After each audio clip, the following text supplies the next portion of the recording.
तो हेलो दोस्तों, स्वागत है आपका हॉरर चैनल में। अगर मैं आपसे कहूँ कि एक ऐसा रास्ता है जहाँ घड़ी का समय चलना बंद हो जाता है, मोबाइल में नेटवर्क गायब हो जाता है और वो आवाज़ आपका नाम लेकर बुलाती है, वो किसी अजनबी की नहीं बल्कि आपके किसी अपने की होती है, तो क्या आप उस रास्ते पर जाना चाहोगे? आज मैं जो कहानी सुनाने जा रहा हूँ वो सिर्फ एक डरावनी कहानी नहीं, इस कहानी का अंत आपको कई दिनों तक याद रहेगा। इसलिए वीडियो को आखिर तक ज़रूर देखिए क्योंकि असली डर धीरे धीरे शुरू होता है। तो हेलो दोस्तों, स्वागत है आपका मेरे चैनल में। अगर चैनल पर नए हो तो प्लीज़ चैनल को सब्सक्राइब ज़रूर करें और मुझे सपोर्ट करें। मैं आपके लिए ऐसी हॉरर कहानी लाता रहता हूँ, तो चलिए स्टार्ट करते हैं। मेरा नाम आरिफ है। मैं उत्तर प्रदेश के एक छोटे से गांव में रहता हूँ। आज मेरी उम्र 28 साल की हो गई है, लेकिन ये घटना तब की है जब मैं सिर्फ 24 साल का था। ये बात बरसात के मौसम की है। मैं अपने 3 दोस्तों इमरान, समीर और फैज के साथ शहर गया था। हमें कुछ सामान खरीदना था और एक दोस्त की शादी का कार्ड भी देना था। पूरे दिन काम में निकल गया। जब हम वापस लौटने लगे तब रात के लगभग 10:30 बजे।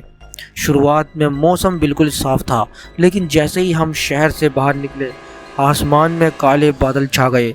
कुछ ही मिनटों में तेज बारिश शुरू हो गई। बारिश इतनी तेज थी कि सामने का रास्ता भी मुश्किल से दिखाई दे रहा था। हमने सोचा कि किसी ढाबे पर रुक जाते हैं, लेकिन आसपास कोई जगह नहीं थी। करीब आधा घंटा चलने के बाद अचानक हमारी बाइक के सामने गाड़ी की लंबी लाइन दिखाई दी। आगे जाकर पता चला कि सड़क पर एक बहुत बड़ा ट्रक पलट गया। पुलिस ने पूरा रास्ता बंद कर दिया था। अब हमारे पास 2 ही रास्ते थे, या तो सुबह होने तक वही इंतजार करें या कोई दूसरा रास्ता खोजें। तभी सड़क किनारे एक बूढ़ा आदमी छतरी लेकर खड़ा दिखाई दिया। हम उतरने हमारी तरफ देखा और बोला, अगर जल्दी घर पहुंचना है तो जंगल के अंदर से जाना होगा, पुराना रास्ता ले लो बेटा। हमने पूछा कितनी देर लगेगी?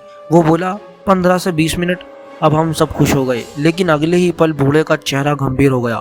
उसने धीरे से कहा, एक बात हमेशा याद रखना, चाहे कुछ भी हो जाए, अगर रास्ते में कोई तुम्हारा नाम लेकर बुलाए तो पीछे मुड़कर मत देखना। हम चारों एक दूसरे का चेहरा देखने लगे। सभी हंस पड़े। बाबा, आज भी लोग ऐसी बातें मानते हैं क्या? बूढ़े ने कई जवाब दिए। उसने बस जंगल की तरफ इशारा किया और कहा, मैं अपनी बात कह दी, अब फैसला तुम्हारा है। हमने उसकी बात को मजाक समझा और बाइक स्टार्ट कर दी। बारिश अब भी जारी थी। जंगल का रास्ता बहुत ही सुनसान था। दोनों तरफ ऊंचे ऊंचे पेड़ थे। बारिश की वजह से मिट्टी की गंधा पूरे माहौल में फैल चुकी थी। करीब 5 मिनट तक सब कुछ सामान्य लग रहा था। फिर अचानक फैज बोला, यार मेरे मोबाइल में नेटवर्क चला गया। मैंने जब ही मोबाइल निकाला उसमें भी कोई नेटवर्क नहीं था। इमरान और समीर का फ़ोन भी बिल्कुल बंद, नेटवर्क दिख रहा था। हम थोड़ा अजीब लगा, लेकिन हमने सोचा कि जंगल का इलाका है इसलिए ऐसा हो रहा होगा। हम आगे बढ़ते रहे। तभी अचानक मेरी बाइक अपने आप धीमी होने लगी। मेरी एक्सीलेटर घुमाया, लेकिन बाइक पहले जैसी स्पीड नहीं पकड़ पा रही थी। इसी बीच एक तेज ठंडी हवा हमारे ऊपर से गुजरी। बारिश के बावजूद वो हवा अलग महसूस हो रही थी। ऐसा लग रहा था जैसे किसी बर्फीली जगह से आई हो। मेरे पूरे शरीर में सिरहन दौड़ गई। समीर ने मुझसे पूछा, कैसी आवाज़ आई है? ये किसने आवाज़ लगाई है? आरिफ, जल्दी चल यहाँ से, अच्छा नहीं लग रहा मुझे। मैंने कुछ नहीं कहा, बस बाइक तेज़ करी और कोशिश करता रहा। तभी मेरी नज़र बाइक के मीटर पर गई। स्पीड मीटर चल रहा था, लेकिन घड़ी पर रुक चुकी थी। मैंने सोचा शायद ख़राब हो गई होगी, लेकिन जब मैंने मोबाइल निकाला उसमें भी समय दिख रहा था। मैंने बाकी दोस्तों से पूछा, तुम लोगों के मोबाइल में कितने बजे हैं? तीनों की स्क्रीन देखी और अगले ही पल उनके चेहरे का रंग उड़ गया, क्योंकि तीनों के मोबाइल में सिर्फ एक ही समय दिख रहा था और समय आगे बढ़ ही नहीं रहा था। कुछ पल के लिए हम चारों बिल्कुल चुप हो गए। बारिश अब भी हो रही थी, लेकिन अजीब बात तो ये थी कि बारिश की आवाज़ में भी पहले जैसी नहीं लग रही थी। ऐसा महसूस हो रहा था जैसे पूरा जंगल किसी मोटे पर्दे के पीछे चल रहा हो। मैंने दोबारा मोबाइल देखा। समय भी 11:17 हो गई थी। मैंने फ़ोन बंद करके फिर चालू किया, लेकिन स्क्रीन पर फिर वही समय दिखाई दे रहा था। समीर ने घबरा कर कहा, यार मुझे बिल्कुल अच्छा नहीं लग रहा, चलो यहाँ से जल्दी निकलते हैं। मैंने बाइक की स्पीड बढ़ाई। कुछ देर आगे बढ़ते ही अचानक धाम मेरी बाइक अपने आप बंद हो गई। पीछे चल रही बाकी दोनों बाइक भी एक एक करके रुक गई। हमने कई बार सेल्फ मारी, किसी बाइक ने स्टार्ट होने का नाम नहीं लिया। फैज ने गुस्से से कहा, यह क्या हो रहा है हमारे साथ? इमरान नीचे उतरा और बाइक देखने लगा, लेकिन सब कुछ ठीक था। ना पेट्रोल की कमी, ना कोई तार टूटी हुई, फिर भी इंजन बिल्कुल शांत था। तभी जंगल के अंदर से कोई औरत के रोने जैसी धीमी आवाज आने लगी। पहले हमें लगा कि शायद कोई जानकार होगा जो हमारे साथ मजाक कर रहा है, लेकिन आवाज धीरे धीरे साफ होने लगी। ऐसा लग रहा था जैसे कोई बहुत दूर बैठकर रो रहा हो। हम चारों ने एक दूसरे की तरफ देखा। किसी की हिम्मत नहीं हुई कि आवाज की तरफ जाए। तभी मेरे कानों में एक जानी पहचानी आवाज पड़ी, आरिफ, आरिफ। मैं एकदम चौंक गया। यह आवाज बिल्कुल मेरी अम्मी जैसी थी। मैंने बिना सोचे पीछे मुड़ने की कोशिश की। इतने में इमरान ने मेरा हाथ पकड़कर खींच लिया। उसने जोर से कहा, पीछे मत देखना। बाबा ने क्या कहा था, भूल गई क्या? मेरे कदम वहीं रुक गए, लेकिन आवाज फिर आई, इस बार पहले से भी ज्यादा साफ, आरिफ बेटा, मेरी मदद करो। मेरे रोंगटे खड़े हो गए। मैं जानता था मेरी अम्मी तो इस समय घर पर ही थी, फिर जंगल के बीच उनकी आवाज कैसे आ सकती है? तभी फैज की कौंपती आवाज में बोला, यार किसी ने अभी मेरा नाम भी लिया। समीर ने डरते हुए कहा। मेरे कान में भी मेरे अब्बू की आवाज आई। अब हम समझ चुके थे ये सिर्फ मेरे साथ नहीं हो रहा था। हम चारों अलग अलग आवाजें सुन रहे थे और हर आवाज किसी अपने की थी। इमरान ने जेब से एक छोटी टॉर्च निकाली। उसने चारों तरफ रोशनी घुमाई। पेड़ों के अलावा कुछ दिखाई नहीं दे रहा था, लेकिन जैसे ही रोशनी एक पुराने बरगद के पेड़ पर गई, हम सबकी सांसें रुक गई। पेड़ के नीचे कोई खड़ा था, सफेद कपड़ों में। उसका चेहरा दिखाई नहीं दे रहा था। ये बिल्कुल बिना हिले खड़ा था। बारिश उसके ऊपर से गिर रही थी, लेकिन उसके कपड़े बिल्कुल भीग नहीं रहे थे। समीर डर के मारे पीछे हट गया। चलो यहाँ से भागते हैं।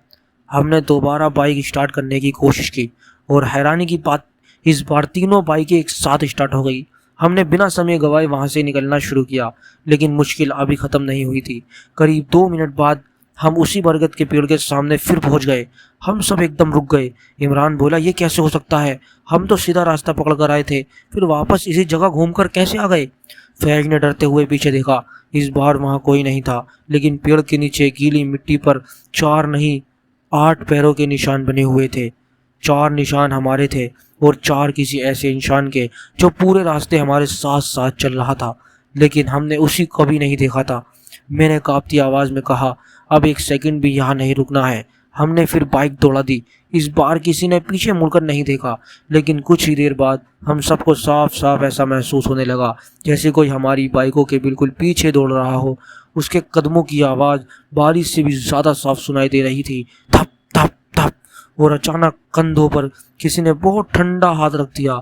मैंने डर के मारे ज़ोर से ब्रेक दबा दिए, लेकिन जैसे ही मैंने उस आदमी की तरफ दोबारा देखा, वो अचानक गायब हो गया। मैंने जल्दी से ट्रक रोका और टॉर्च लेकर नीचे उतरा। चारों तरफ देखा, लेकिन वहां कोई नहीं था। सड़क बिल्कुल खाली थी, सिर्फ ठंडी हवा चल रही थी और दूर कहीं कुत्ते भौंकने की आवाज़ आ रही थी। मैंने खुद कहा, शायद थकान की वजह से मुझे ऐसा लग रहा होगा। मैं वापस गाड़ी पर बैठा और सफ़र शुरू कर दिया। करीब आधे घंटे बाद मुझे सड़क के किनारे एक छोटा ढाबा दिखाई दिया। मैंने सोचा थोड़ा चाय पी ली जाए ताकि नींद खुल जाए। ढाबे पर सिर्फ एक बूढ़ा आदमी बैठा था।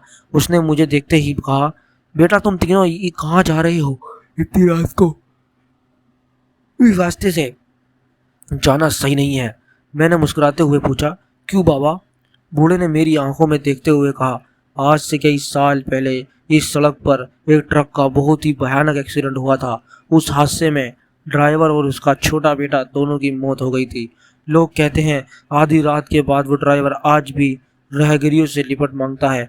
ये सुनकर मेरे हाथों से चाय गिलास लगभग छूट गया और हम दोनों भी बेहोश से हो गए, क्योंकि मुझे अचानक याद आया जिस आदमी को मैंने थोड़ी देर पहले देखा था, उसकी गोद में भी एक छोटा बच्चा था। मेरे पूरे शरीर में सिरन दौड़ गई। मैंने जल्दी से पैसे दिए और बिना कुछ बोले ट्रक स्टार्ट कर दिया। अब मैं जितनी जल्दी हो सके उस रास्ते से निकल जाना चाहता था, लेकिन असली डर तो अभी शुरू होने वाला था। मैंने ट्रक की स्पीड बढ़ा दी और अब मेरे दिल की धड़कनें पहले से कहीं ज़्यादा तेज हो चुकी थी। मैं बस यही चाहता था कि किसी तरह यह सुनसान जंगल वाला रास्ता ख़त्म हो जाए। तभी अचानक ऐसा लगा जैसे किसी ने ट्रक के पीछे ज़ोर से टक्कर मारी हो। मैं तुरंत रिव्यू मिरर में देखा, लेकिन पीछे कोई गाड़ी नहीं थी। मैंने सोचा शायद सड़क पर कोई बड़ा गड्ढा रहा होगा। मैंने खुद को समझाया और आगे बढ़ने लगा। तभी अचानक मुझे एक बहुत ही ज़्यादा खौफनाक और धड़ाम देने सी आवाज़ आई तो मेरी टट्टी सी निकल गई। मैं समझ नहीं पा रहा था कि मैं क्या करूं। अब मैं वहां को फिर अचानक एक धीमी आवाज़ सुनाई दी, रुक जाओ, हमें भी साथ ले चलो। मेरे हाथ स्टीयरिंग पर कांपने लगे। मैंने तुरंत रेडियो बंद कर दिया।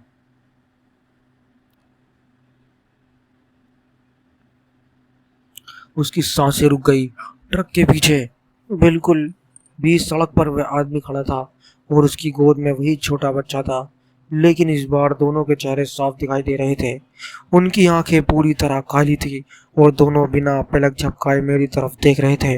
मैंने डर के मारे एक्सीलेटर पूरा दबा दिया, लेकिन तभी अपने आप से धीमा होने लगा मेरा ट्रक, जैसे किसी ने उसे पीछे से पकड़ लिया हो। ट्रक की स्पीड लगातार कम होती जा रही थी। मैंने एक्सीलेटर पूरा दबा रखा था, लेकिन ऐसा लग रहा था जैसे कोई अदृश्य ताकत ट्रक को पीछे खींच रही हो। अचानक ट्रक बिल्कुल खींच सड़क पर रुक गया। इंजन चालू था, लेकिन ट्रक एक इंच भी आगे नहीं बढ़ रहा था। मेरे हाथ पैर ठंडे पड़ चुके थे। मैंने कांपते हुए खिड़की से बाहर देखा। सड़क पर दूर दूर तक कोई इंसान नहीं दिख रहा था। ठक ठक ठक, ड्राइवर वाली खिड़की पर किसी ने धीरे धीरे दस्तक दी। मेरी हिम्मत नहीं हो रही थी कि उधर देखूं, लेकिन जैसे ही मैंने गर्दन घुमाई बाहर कोई नहीं था। मैंने राहत की सांस ली कि तभी ठक ठक ठक, इस बार आवाज़ दूसरी खिड़की से आई। मैंने उधर देखा और मेरी चीख निकलते निकलते रह गई। वो आदमी बिल्कुल शीशे से सटा खड़ा था। उसकी आंखें पूरी तरह काली थी और चेहरा मिट्टी को खून से सना हुआ था। उसकी गोद में बैठा छोटा बच्चा बिना पलक झपकाए मुझे घूर रहा था। फिर उस आदमी ने धीरे धीरे अपना हाथ उठाया और शीशे पर एक उंगली के कुछ लिखा शुरू कर दिया। धूल जमे कांच पर सिर्फ 4 शब्द दिखाई दिए, हमें घर पहुंचा दो। मैं डर के मारे सुन्न हो चुका था। अचानक ट्रक की सारी लाइटें एक साथ बुझ गई। चारों तरफ घना अंधेरा छा गया। अब सिर्फ मेरी तेज सांसों की आवाज़ सुनाई दे रही थी और तभी पीछे वाली सीट से किसी बच्चे की धीमी आवाज़ आई, अंकल, पापा आपको बुला रहे हैं। मेरे शरीर में जैसे बिजली दौड़ गई, क्योंकि ट्रक में मेरे अलावा कोई नहीं था। पीछे से कोई उस बच्चे की आवाज़ सुनकर मेरी हिम्मत जवाब देने लगी। मैंने धीरे धीरे गर्दन घुमाई, लेकिन पीछे की सीट पूरी तरह खाली थी।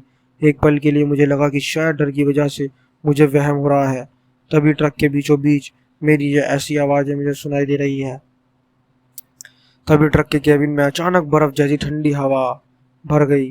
मेरे हाथ कांपने लगे और तभी पीछे रखा मेरा पानी का खाली डिब्बा अपने आप लुढ़कने लगा। वो धीरे धीरे मेरी सीट के पास आकर रुक गया।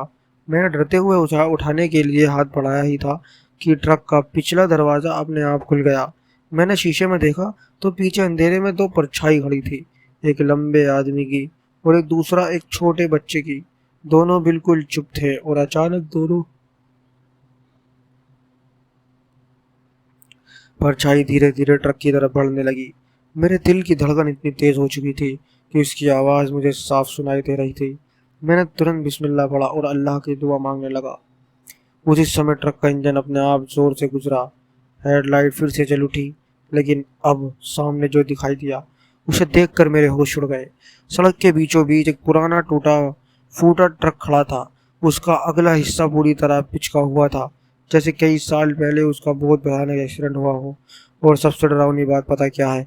उस ट्रक के नंबर प्लेट पर भी वही नंबर लिखा था जो मेरे अपने ट्रक का था।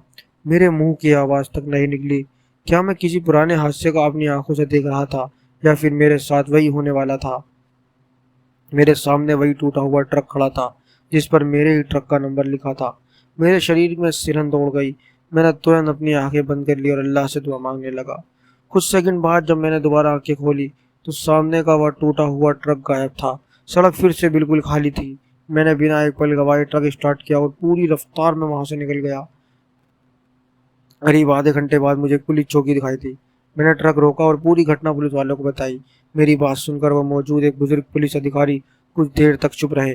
फिर उन्होंने कहा, तो मैं पहले इंसान नहीं हूँ जिसने ये सब देखा है। ये कई साल पहले इस सड़क पर एक ट्रक ड्राइवर अपने छोटे बेटे के साथ हादसे का शिकार हुआ था। आज तक कई ड्राइवर आधी रात को उन्हें देखने का दावा कर चुके हैं, लेकिन जो लोग बिना रुके अल्लाह का नाम लेकर आ जाते हैं वे सुरक्षित बच जाते हैं। उनकी बात सुनकर मेरे रोंगटे खड़े हो गए। उस रात के बाद मैंने कभी भी उस सुनसान रास्ते से सफ़र नहीं किया। आज भी जब कोई नया ड्राइवर उस सड़क का जिक्र करता है तो मैं उसे सिर्फ एक बात कहता हूँ, अगर आधी रात को कोई अजनबी लिपट जाए, लिफ्ट मांगे, तो दया दिखाने से पहले चारों तरफ ज़रूर देख लेना, क्योंकि हर तरफ मुसाफिर ज़िंदा नहीं होता। क्या ये सिर्फ एक कहानी है या सच में उस सड़क पर आज भी कोई इंतज़ार कर रहा है? अगर आपको ये हॉरर स्टोरी पसंद आई तो वीडियो को लाइक करें और चैनल को सब्सक्राइब करें, और कमेंट में ज़रूर बताएं कि आप भी ऐसी सुनसान सड़क पर ऐसे सफ़र करना चाहोगे।